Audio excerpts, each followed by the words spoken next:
Hello everyone, this is Monika Sinha from Seekho Ganit. आज हम सीखने जा रहे हैं कि exercise 3.2 chapter number 3 pair of linear equations in two variable का क्वेश्चन नंबर 6 कैसे सॉल्व करेंगे। क्वेश्चन क्या है आपका? Given the linear equation 2x plus 3y minus 8 is equal to 0. Write another linear equation in two variables such that the geometrical representation of the pair so formed is intersecting lines, parallel lines and coincident lines. ठीक है, क्या करना है हमें कह रहा है कि कोई लीनियर इक्वेशन दी हुई है, ठीक है, और उसे हमें ऐसे रिप्रेजेंट करना है, इसके साथ एक और लाइन बनानी है, एक और लीनियर इक्वेशन बनानी है जो कि pair of linear equation means ये, और जो नई लीनियर इक्वेशन हम लिखेंगे वो दोनों इस तरह से फॉर्म हो कि वो दोनों लाइंस इंटरसेक्ट करें, वो दोनों लाइंस पैरेलल हो एंड वो दोनों लाइंस कोइंसिडेंट हो। ठीक है, अब ये क्वेश्चन सॉल्व करने के लिए आपको ये पता होना चाहिए कि कब दो लाइंस इंटरसेक्ट करती हैं, कब दो लाइंस पैरेलल होती हैं एंड कब कोइंसिडेंट होती हैं। ठीक है, तो आप जानते हो कि जब A1 अगर टू लाइंस हैं, A1 pair of linear equations हैं, A1x plus B1y plus C1 is equal to 0 and A2x plus B2y plus C2 is equal to 0, तो ये इंटरसेक्ट कब करेंगी ये लाइंस? जब A1 upon A2 is not equal to B1 upon B2। ठीक है, एक इक्वेशन हमारे पास है, क्या है equation? 2x plus 3y minus 8 is equal to 0। ये एक इक्वेशन है। अब देखो फर्स्ट क्वेश्चन में कह रहा है कि इंटरसेक्टिंग लाइंस, हमें ऐसा बनाना है, इसे एक और लीनियर इक्वेशन फाइंड आउट करनी है इस तरह से कि ये और वो नई लाइन जो बने वो दोनों एक दूसरे को इंटरसेक्ट करें। ठीक है, तो इंटरसेक्ट करने के लिए क्या होना चाहिए? A1 upon A2 should not be equal to B1 upon B2।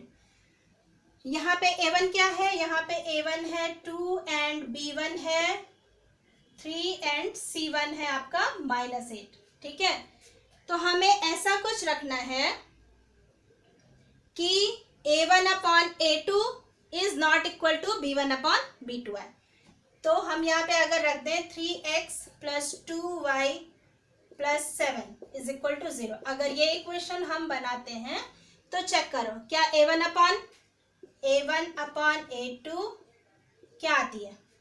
A1 आपका है 2 और A2 क्या हो जाएगा? 3। ठीक है, अब B1 अपॉन B2 क्या आती है? B1 आपका है 3 एंड B2 क्या है? 2। तो आप क्या देख रहे हो कि A1 upon A2 is not equal to B1 upon B2।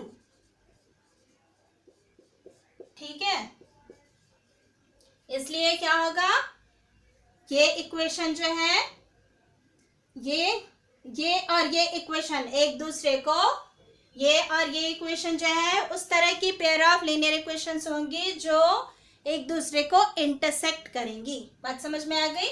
हमें क्या फाइंड आउट करना था? एक इक्वेशन दी हुई थी, राइट अनदर लीनियर इक्वेशन, दूसरी लीनियर इक्वेशन लिखनी थी जो कि ज्योमेट्रिकल रिप्रेजेंटेशन में इस तरह से फॉर्म हो कि ये दोनों लाइन एक दूसरे को इंटरसेक्ट करें। तो वो लीनियर इक्वेशन हमें ये मिल गई। बात समझ में आ गई? कैसे करते हैं हम इसे हम लीनियर इक्वेशन को इस तरह से सेट करते हैं कि अगर इंटरसेक्ट करने के लिए हमें बनाना है लीनियर इक्वेशन, जब एक इक्वेशन दी हुई है तो इस तरह से सेट करना है आपको कि A1 upon A2 is not equal to B1 upon B2 है। दैट्स इट, आपको माइंड में बस इतना ही रखना है। ठीक है, बात समझ में आ रही है? चलो फिर हम नेक्स्ट देखते हैं। नेक्स्ट क्या है हमारा? एक लीनियर इक्वेशन तो हमारे पास ये है ही, दिस वन जो ऑलरेडी दे रखा है क्वेश्चन में, 2x plus 3y minus 8 is equal to 0। अब दूसरे में हमें बनाना है पैरेलल लाइंस के लिए। किसके लिए बनाना है? पैरेलल लाइंस के लिए। ठीक है, तो पैरेलल लाइंस कब होते हैं? पता है आपको पैरेलल लाइंस कब होते हैं? जब A1 upon A2 is equal to B1 upon B2 is not equal to C1 upon C2। ठीक है, तो आपके पास A1 B1 C1 है। अब आपको इस तरह से इक्वेशन फॉर्म करना है कि a1 upon a2 is equal to b1 upon b2 है but not equal to c1 upon c2 है। ठीक है, उसके लिए क्या करोगे, a1 अपॉन a2, एक इक्वेशन जो ये दी हुई है आपको, इसके बेसिस पे आप बनाओ। अगर यहाँ 2 है, इन दोनों को हम या तो सेम ही छोड़ दें, ठीक है, या फिर डबल कर दें या ट्रिपल कर दें, और इसे बट वो नहीं करेंगे।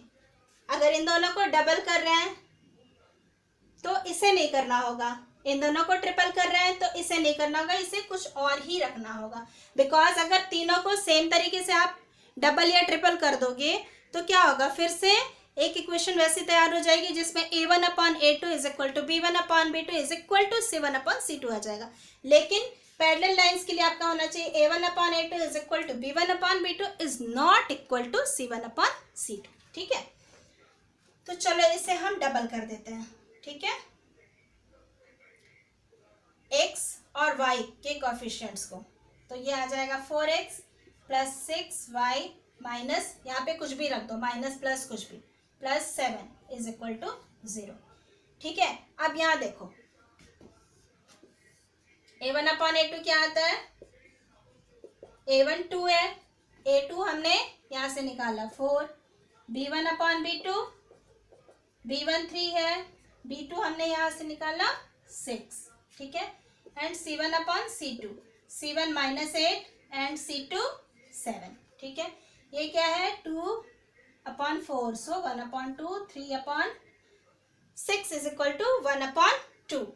तो आप क्या देख रहे हो यहाँ पे कि a1 upon a2 is equal to b1 upon b2 is not equal to c1 upon c2। Hence ये वाली इक्वेशन जो है वो इस वाले इक्वेशन के साथ मिलके एक ऐसे पेयर ऑफ लीनियर इक्वेशंस बनाती है जो कि पैरेलल लाइंस होंगी। बात समझ में आ गई कैसे बनाते हैं हम? हमें हमेशा कंडीशन पता होना चाहिए कि कब दो लाइंस जो है पेयर ऑफ लीनियर इक्वेशन जो है कब पैरेलल होती है, वो हमें पता होगा, हम तभी इक्वेशन फॉर्म कर सकते हैं। ठीक है, clear? Now we are moving to our next problem. अगला क्या है हमारा? अगला है थर्ड है कोइंसिडेंट। ठीक है,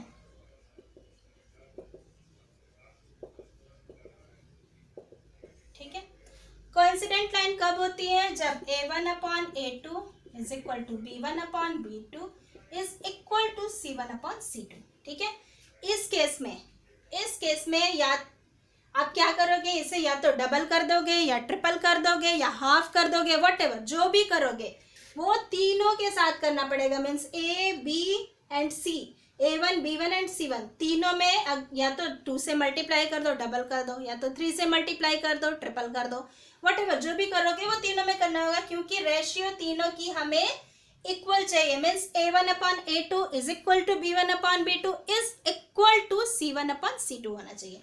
ठीक है, तो सपोज करो मैंने मल्टीप्लाई किया इक्वेशन फर्स्ट में, कितने से? 2 से। तो इक्वेशन फर्स्ट में मल्टीप्लाई करोगे तो 4x आ गया plus 6y minus 16 is equal to 0, ये इक्वेशन 2 आई। अब देखो यहाँ से आप फाइंड आउट करके a1 अपॉन a2 क्या आती है आपकी? a1 है 2 और a2 यहाँ से क्या आ गया 4, b1 क्या है 3, b1 अपॉन b2 में b1 क्या है 3 और b2 यहाँ से 6, c1 अपॉन c2 में c1 क्या है 8 एंड c2 क्या है minus 8 and minus 16। So 2 upon 4 1 upon 2 हो जाएगा, 3 upon 6 1 upon 2 and minus 8 upon minus 16 is 1 upon 2। तो आप क्या देख रहे हो यहाँ पे क्या आ गया? a1 upon a2 is equal to b1 upon b2 is equal to c1 upon c2। इसलिए